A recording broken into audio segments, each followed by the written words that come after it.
So that is the Lanshan 1 Pro. So I've owned this one for over 2 years now, probably just nearly 2.5 years, and it's done me well. Obviously I haven't used it on every camp, but I've used it quite a lot over the time I've owned it, and it does always pitch well. I always find it does. I mean, that's its first pitch, give it 10 or 15 and that'll start to sag a bit and just nip it up. But yeah, nice bit of ventilation all the way around. I've got this guy here. I should have kept the tent further back, but the garden runs off here, so you need a flattish pitch really to get the best of it. But yeah, it's really been a decent tent for me. The only weak spots on a camp I had some of the threads started to come apart here, but I just stitched it, seam sealed it. Never had any issues since. So it's just this corner and the other back corner. That one was very, very slight. It was just starting to fray, so I just nipped it in the bud, stitched it up, seam sealed it. So I've never had any issues since then. Yeah, still like using this one. This would be ideal for bike camping as well, because it's very, very light, under the kilo with the guys and whatever. The only downside with this, as opposed to the Six Moon Designs Lunar Solo, must be different material, but this doesn't pack down as well into its bag. Doesn't scrunch up. The Six Moon Design Lunar Solo, that really did squash to nothing.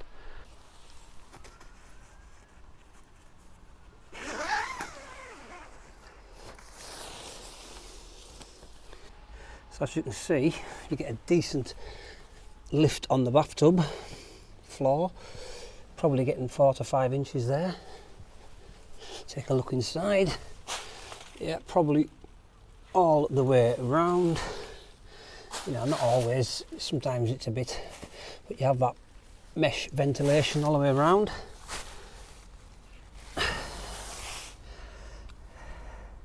Yeah, so as always with these mid tents, you need to make sure your guy lines are sort of running in line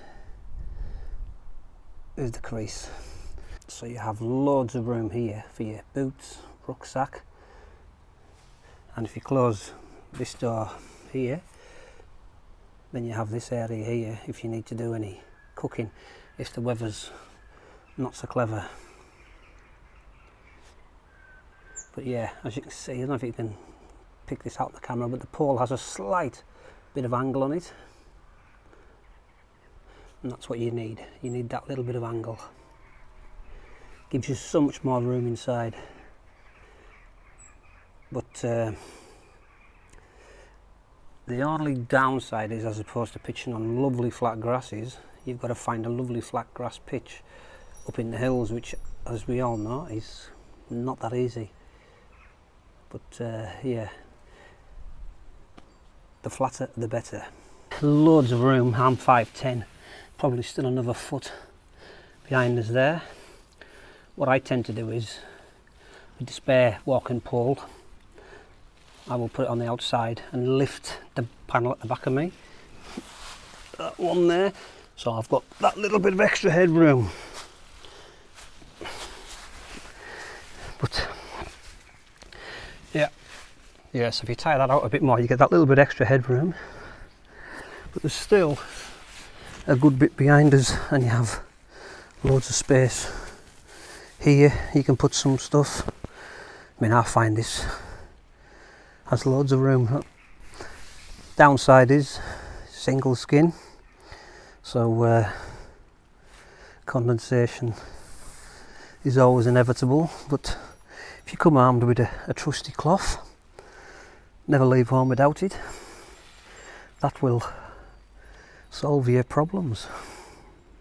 Yeah, so I've closed the door up. The only downside is it doesn't have a double zipper, just the one. you know, if you had one up here you could have vented it a bit, but so yeah, you've got area here if you need to, you know, put your bag down this side, boots, and you can do a bit of cooking here if you're sensible. Plenty of ventilation, but yeah. And headroom wise, I mean, I'm sat up here. You've got to sit near the middle, haven't you? But I am not on a mat. But there's still loads of room above me.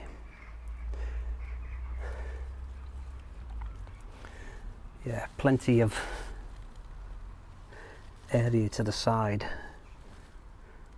you know, for your down jacket and stuff like that. Your electrics bag and cameras and whatnot. You know, for the rougher weather you have guy outs at the back, both sides. Obviously the main one running off the front there. Usually I have it longer, but obviously I've run out of garden here, so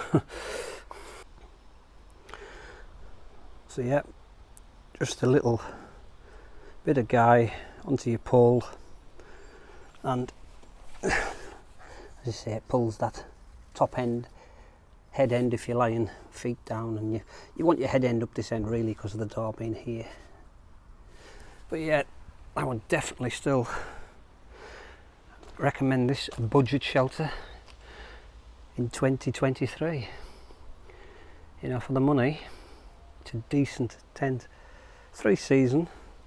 I've had it in some blustery conditions, mind, and it's handled it, you know, remarkably well.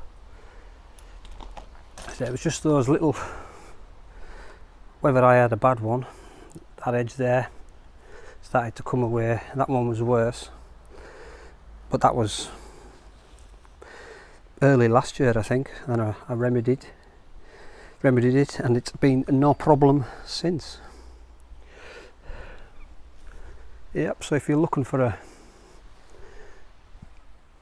a budget tent, you won't go wrong with the Lanshan 1 Pro. As I say, I've had the Lanshan 1, which had the separate inner, but I find this much easier. I know it's single skin, but you know, most of my shelters are single skin. I've learned to deal with it over the years. Take a cloth with you. That will solve most problems. Okay, as I say, this was just a quick look back on my use of the Lanshan 1 over the last 2.5 years. It's always been a great tent for me, and you know, a good budget tent. So I've added shock cord onto my tie outs, so you're not getting, when a gust does come, it's not going to rip that clean out. You've got a bit of give with the shock cord. So the shock cord on the bottom ones that hold the inner, or the inner as the ground sheet and stuff like that, these are good solid tie outs. So yeah, shock cords all the way around,